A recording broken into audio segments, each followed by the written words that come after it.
കേരള രാഷ്ട്രീയത്തിന്റെ ചരിത്ര വഴികളിൽ മുഖ്യമന്ത്രി പദം കഴിഞ്ഞാൽ ഏറ്റവും കൂടുതൽ ചർച്ച ചെയ്യപ്പെട്ടിട്ടുള്ള ഒന്നാണ് ഉപമുഖ്യമന്ത്രി സ്ഥാനം. വരാനിരിക്കുന്ന നിയമസഭാ തെരഞ്ഞെടുപ്പിന്റെ ഫലത്തിന്റെ പശ്ചാത്തലത്തിൽ മുന്നണി സമവാക്യങ്ങളും അധികാരം പങ്കിടലും സജീവ ചർച്ചയാകുമ്പോൾ ആരാകും അടുത്ത ഉപമുഖ്യമന്ത്രി എന്ന ചോദ്യം രാഷ്ട്രീയ കേന്ദ്രങ്ങളിൽ വൻ ചലനമുണ്ടാക്കുന്നു. സാധാരണയായി തെരഞ്ഞെടുപ്പിന് ശേഷം മുഖ്യമന്ത്രിയെ ചൊല്ലിയുള്ള തർക്കങ്ങളാണ് പതിവെങ്കിൽ ഇത്തവണ മുസ്ലിം ലീഗ് ഉന്നയിച്ച അവകാശവാദങ്ങൾ ഉപമുഖ്യമന്ത്രി പദത്തെ കേന്ദ്ര ബിന്ദുവാക്കി മാറ്റിയിരിക്കുകയാണ്. മുസ്ലിം ലീഗ് നേതാവ് പാണക്കാട് മുനവർ അലി ശിഹാബ് തങ്ങൾ നടത്തിയ പ്രസ്താവന കേവലം ഒരു പദവി മോഹമല്ല, മറിച്ച് മാറുന്ന കേരള രാഷ്ട്രീയത്തിലെ ശക്തി പ്രകടനത്തിന്റെ സൂചനയായാണ് വിലയിരുത്തപ്പെടുന്നത്. ഭരണഘടനാപരമായ പരിശോധനയിൽ ഉപമുഖ്യമന്ത്രി എന്ന പദം യഥാർത്ഥത്തിൽ നിലവിലില്ലാത്ത ഒന്നാണ്. ഇന്ത്യൻ ഭരണഘടനയിലെ 163, 164 അനുച്ഛേദങ്ങൾ മുഖ്യമന്ത്രിയെയും മന്ത്രിമാരെയും കുറിച്ച് മാത്രമേ പരാമർശിക്കുന്നുള്ളൂ. ഒരു സംസ്ഥാനത്തിന്റെ ഭരണനിർവഹണത്തിൽ മുഖ്യമന്ത്രിക്ക് താഴെ ഇങ്ങനെയൊരു പദവി വേണമെന്ന് നിയമം അനുശാസിക്കുന്നില്ല.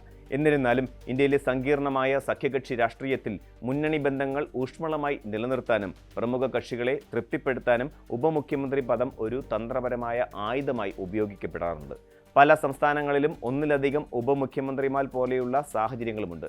ഇതേക്കുറിച്ച് കോടതികളിൽ ചോദ്യങ്ങൾ ഉയർന്നപ്പോൾ മന്ത്രിസഭയിലെ മറ്റേതൊരു മന്ത്രിയെയും പോലെ തുല്യമായ ഒരു അംഗം മാത്രമാണ് ഉപമുഖ്യമന്ത്രിയെന്നും ഭരണപരമായ പ്രത്യേക അധികാരങ്ങളൊന്നും ഈ പദവിക്ക് നൽകാൻ കഴിയില്ലെന്നുമാണ് നിയമം വ്യക്തമാക്കുന്നത്. എന്നിട്ടും രാഷ്ട്രീയ പ്രാധാന്യവും പ്രോട്ടോക്കോളിലെ മുൻഗണനകളും ഈ പദവിയെ മോഹിപ്പിക്കുന്ന ഒന്നാക്കി മാറ്റുന്നു. കേരളത്തിന്റെ ചരിത്രം പരിശോധിച്ചാൽ ഇതുവരെ 3 നേതാക്കൾ മാത്രമാണ് ഈ പദവി അലങ്കരിച്ചിട്ടുള്ളത്. ഇതിൽ ആദ്യത്തെയാൾ കോൺഗ്രസ് നേതാവായിരുന്ന ആർ ശങ്കർ ആയിരുന്നു. 1960 തെരഞ്ഞെടുപ്പിൽ കോൺഗ്രസിനെ വലിയ വിജയത്തിലേക്ക് നയിച്ച ശങ്കർ പട്ടം താണുപിള്ളയുടെ നേതൃത്വത്തിലുള്ള മന്ത്രിസഭയിൽ ഉപമുഖ്യമന്ത്രിയായി സ്ഥാനമേറ്റു. സംസ്ഥാനത്തെ സാമ്പത്തിക അടിത്തറ ഭദ്രമാക്കുന്നതിൽ വലിയ പങ്ക് വഹിച്ച അദ്ദേഹം ധനകാര്യ വകുപ്പും കൈകാര്യം ചെയ്തിരുന്നു. പിന്നീട് 1962 പട്ടം താണുപിള്ള ഗവർണറായി നിയമിതനായപ്പോൾ ആർ ശങ്കർ കേരളത്തിന്റെ മുഖ്യമന്ത്രിയായി മാറി. അവിശ്വാസ പ്രമേയത്തിലൂടെ പുറത്താക്കപ്പെട്ട ഒരേയൊരു മുഖ്യമന്ത്രി എന്ന ചരിത്രപരമായ പ്രത്യേകതയും അദ്ദേഹത്തിനുണ്ട്. അദ്ദേഹത്തിന് ശേഷം നീണ്ട കാലയളവിൽ ഇങ്ങനെയൊരു പദവി കേരളത്തിൽ ഉണ്ടായിട്ടില്ല. രണ്ടാമതായി ഈ പദവിയിലെത്തിയത് മുസ്ലിം ലീഗിന്റെ കരുത്തനായ നേതാവ് CH മുഹമ്മദ് കോയയായിരുന്നു. കേരള രാഷ്ട്രീയത്തിലെ സമാനതകളില്ലാത്ത വ്യക്തിത്വമായിരുന്നു അദ്ദേഹം. മുഖ്യമന്ത്രിയായ ശേഷം പിന്നീട് മന്ത്രിയായ ഏക വ്യക്തിയും സ്പീക്കർ, മുഖ്യമന്ത്രി, ഉപമുഖ്യമന്ത്രി എന്നീ 3 പ്രധാന പദവികളും വഹിച്ച ഏക നേതാവും CH ആണ്.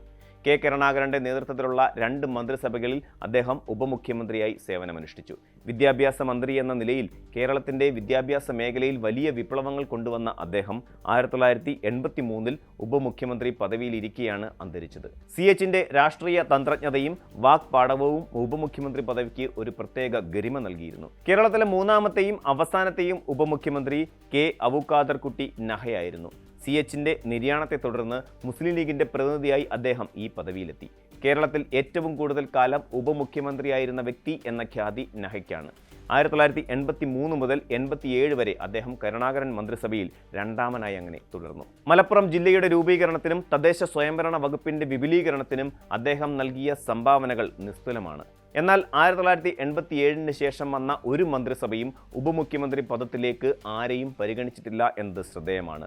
ഇതിന് പിന്നിൽ രാഷ്ട്രീയപരമായ പല കാരണങ്ങളുമുണ്ട്. കഴിഞ്ഞ 4 പതിറ്റാണ്ടായി കേരളത്തിൽ ഉപമുഖ്യമന്ത്രി പദം അപ്രത്യക്ഷമായതിന് പ്രധാനമായും 2 കാരണങ്ങളാണ് ഉള്ളത്. ഒന്ന്, ഇടതുപക്ഷ ജനാധിപത്യ മുന്നണിയുടെ നയമാണ്. CPMന്റെ നേതൃത്വത്തിലുള്ള LDF ഇത്തരം അലങ്കാര പദവികളോട് പൊതുവെ വിമുഖത കാണിക്കുന്നവരാണ്. മുഖ്യമന്ത്രിക്ക് കീഴിൽ വ്യക്തമായ അധികാര ശ്രേണിയുണ്ടെങ്കിലും സെക്കൻഡ് ഇൻ കമാൻഡ് എന്ന മേഖലയിൽ ഒരാളെ അവരോധിക്കുന്നത് പാർട്ടിക്കുള്ളിലെ അധികാര കേന്ദ്രങ്ങളുടെ സന്തുലിതാവസ്ഥ തെറ്റിക്കുമെന്ന് അവർ കരുതുന്നു. രണ്ടാമത്തെ കാരണം UDFലെ ആഭ്യന്തര സമവാക്യങ്ങളാണ്. 1991 2001 UDF അധികാരത്തിൽ വന്നപ്പോൾ മുസ്ലിം ലീഗിലെ നേതൃമാറ്റങ്ങളും കോൺഗ്രസിലെ ഗ്രൂപ്പ് വഴക്കുകളും ഇത്തരം പദവികൾ ചർച്ചയിൽ നിന്ന് ഒഴിവാക്കാൻ കാരണമായി. 2011 ഉമ്മൻചാണ്ടി സർക്കാർ അധികാരത്തിൽ വന്നപ്പോൾ 5ാം മന്ത്രി വിവാദം ഉണ്ടായെങ്കിലും അത് ഉപമുഖ്യമന്ത്രി പദത്തിലേക്കുള്ള ചർച്ചയായി വികസിച്ചില്ല. ഇപ്പോൾ 2026 തെരഞ്ഞെടുപ്പ് ഫലത്തിന് മുന്നോടിയായി ഈ ചർച്ച വീണ്ടും സജീവമാകുന്നത് മുസ്ലിം ലീഗിന്റെ ഭാഗത്തു നിന്നുള്ള പുതിയ നീക്കങ്ങൾ മൂലമാണ്. മുസ്ലിം ലീഗ് ഇന്ന് UDFലെ ഏറ്റവും സുശക്തമായ കക്ഷിയായി മാറിയിരിക്കുന്നു.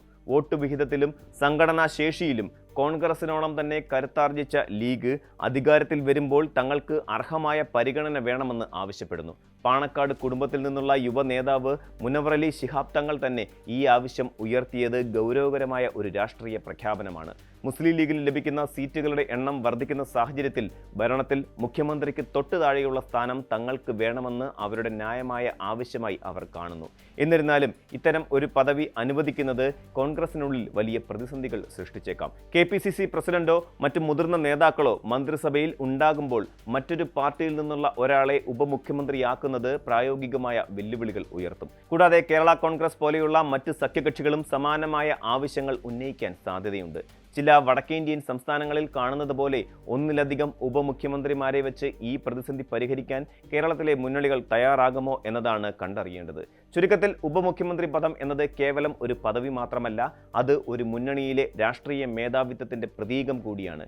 കേരളം വികസനത്തിന്റെയും രാഷ്ട്രീയ മാറ്റത്തിന്റെയും പുതിയ പാതയിലൂടെ സഞ്ചരിക്കുമ്പോൾ പഴയ അധികാര തർക്കങ്ങൾ പുതിയ രൂപത്തിൽ തിരിച്ചു വരികയാണ്. 1987 അവസാനിച്ച ഉപമുഖ്യമന്ത്രിമാരുടെ ചരിത്രം 2026 പുനരാരംഭിക്കുമോ എന്നത് കേരളത്തിലെ വോട്ടർമാരുടെ വിധിയെഴുത്തിനെയും അതിനുശേഷമുള്ള മുന്നണി ചർച്ചകളെയും ആശ്രയിച്ചിരിക്കും.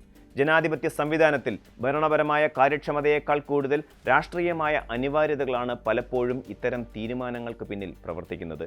അതുകൊണ്ട് തന്നെ അടുത്ത ഉപമുഖ്യമന്ത്രി ആരാകും എന്ന ചോദ്യം കേരള രാഷ്ട്രീയത്തിലെ വരും ദിവസങ്ങളെ ഉജ്ജ്വലമാക്കുന്ന ഒന്നായിരിക്കും. കൂടുതൽ വാർത്തകൾക്ക് news 18 Keralam YouTube channel subscribe ചെയ്യുക.